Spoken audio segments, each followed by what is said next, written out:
the WeedSmart Big Six. So basically it's just around integrated weed management. So it's just a communication sort of summary of what people can do to manage weeds. And herbicide resistance is a really key issue.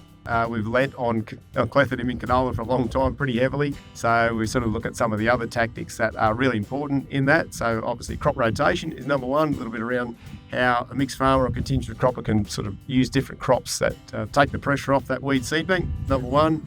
And also ensure profitability. It's probably the key thing. Crop competition comes in there at number two. So having crops that are competitive that help complement the herbicides. So the herbicides do a lot of work, but if we can actually have crops that are fairly competitive at the back end of the season and help reduce that seed set, that's really important. Mix and rotate, which I guess you get a group of agronomists together, they all just want to talk herbicides all the time. So it's our role within WeedSmart to drive the conversation a bit broader, but obviously the mix and rotate of all the different modes of action is really important, and the chemistry is critical.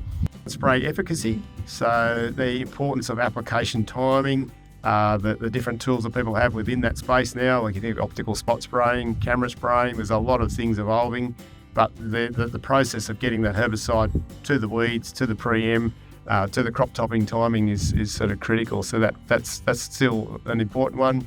And I guess is managing seed sets. So if we do have blowouts, it's sort of another one of the big six. So we either decide to cut hay or crop top. So that's sort of a key one with the big six. And last of all, it's harvest weed seed control. So it's the end of the season. So we've got an opportunity to either capture those weeds and put them in a narrow windrow or put them through an impact mill. And we still have clients using chaff decks. So putting weed seeds on the chaff line. So it's just a holistic sort of overview of all the options that people have available with IWM, integrated weed management, and WeedSmart are happy to facilitate a lot of that through all our support of stakeholders and grower and advisor networks.